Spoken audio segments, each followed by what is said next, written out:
Hey everyone, welcome back to my another vlog.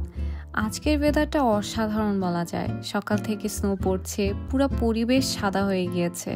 আর ওইদিকে আজকের থেকে আবার আমার রিসার্চের কাজ শুরু। কোর্স ওয়ার্ক যদিও স্টার্ট হবে 13 জানুয়ারি থেকে। যাই হোক, সকালে ঘুম থেকে উঠে ব্রেকফাস্ট রেডি করছিলাম। এতদিন তো সেমেস্টার ব্রেক থাকায় ডিরেক্ট ব্রাঞ্চ করতাম, বাট এখন যেহেতু রিসার্চে কাজ শুরু হয়ে গিয়েছে তাই তাড়াতাড়ি উঠে সব কাটাকুটি করে ব্রেকফাস্ট রেডি করলাম। জাস্ট পরোটাটা ভাজা বাকি ছিল, বাট তখন অনলাইন মিটিংয়ে টাইম হয়ে গিয়েছিল, সো খাওয়া দাওয়া না করে মিটিংয়ে জয়েন করতে হলো। মিটিংয়ে নেক্সট সেমেস্টারের প্ল্যান নিয়ে ডিসকাস করলাম প্রফেসরের সাথে। দেন মিটিং শেষ করে পরোটা ভাজলাম।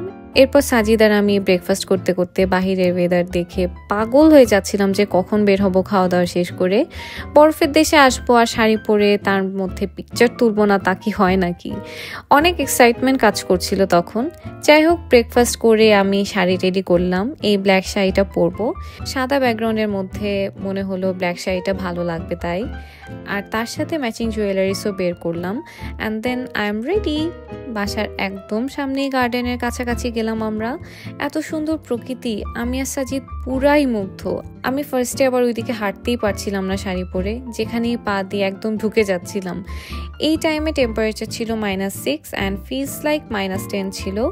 I was okay with this temperature, but যখনই আমি আমার জ্যাকেটটা খুললাম আমি পুরা জমে যাচ্ছিলাম। মেইনলি ঝামেলা হচ্ছে এই দিন বাতাস অনেক ছিল, বাট তাও শাড়ি পরে পিক তোলার শক্ত পূরণ করতেই হবে আমার। সাজিদার আমি কয়েকটা পিক তোলার পর আমাদের পাশে ভাইয়াকে একটু ডাকলাম আমাদের দুইজনের পিক তুলে দেওয়ার জন্য। আমরা ফার্স্টে ট্রাইপড দিয়ে তোলার প্ল্যান করেছিলাম, বাট আনফর্চুনেটলি ওটা এখানে এসে ভেঙে যায়। তাই ভাইয়া আবার কষ্ট করে এসে আমাদের পিক তুলে দিল। আমার অনেক মজা লাগছিল, বাট মজার সাথে ঠান্ডাও ফ্রি ছিল। এই ঠান্ডা বাতাসে বরফের মধ্যে ভাবছিলাম সিনেমার নায়িকারা যে কেমনে শুটিং করে। যাই হোক, সিনেমার নায়িকা না হলেও সাজিদের নায়িকা হয়ে কয়েকটা ভিডিও করলাম আর কি। অনেকক্ষণ থাকার পর এই ঠান্ডায় শাড়ি পরে টিকে থাকতে না পেরে বাসায় এসে আউটফিট চেঞ্জ করে আবার বের হলাম। মেইনলি এই ঠান্ডা কোনোভাবেই আমাদের আটকায় রাখতে পারছে না। যাই হোক, আবার বের হয়ে কিছু পিকচার্স তুললাম, ভিডিও করলাম। ওখানে এক পিচির সাথে দেখা, ওর সাথে একটু মজা করলাম। প্রকৃতির এই সৌন্দর্য দেখে আমি আর সাজিদ অনেক খুশি ছিলাম। এত সুন্দর পরিবেশ। আমার খুব ইচ্ছে ছিল যে ইউএসএ তেমন জায়গায় যেন থাকি যেখানে বরফ পড়ে।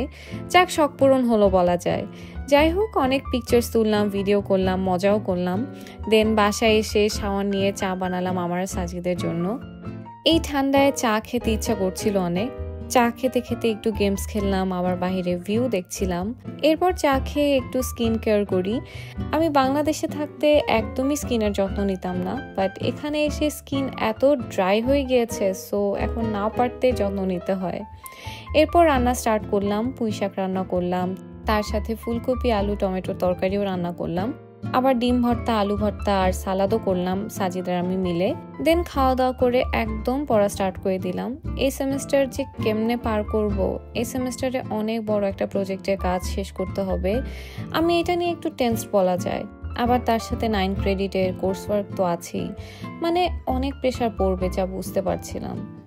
এনিওয়েজ, পড়ালেখা করতে করতে অনেক খিদা লেগেছিল, সো নুডলস রান্না করলাম। সেমেস্টার চলাকালীন সময় একদমই টাইম পাই না মুভি দেখার, সো আজকে প্ল্যান করলাম যে সাজিদার আমি মিলে মুভি দেখবো। তাই দুধ চা বানায় খেলাম যেন ওই রাতে জাগতে পারি। মুভি দেখার মাঝে আবার পপকর্নও ভাজলাম। মানে আজকে সারাদিনই খাওয়া দাওয়ার মধ্যেই গেল। নট লাইক অলওয়েজ এমন হয়। এখন একটু ফ্রি দেখে বেশি খাওয়া দাওয়া হচ্ছে আলহামদুলিল্লাহ, বাট সেমেস্টারে কাজ শুরু হলে খাওয়ার টাইমও পাওয়া যায় না।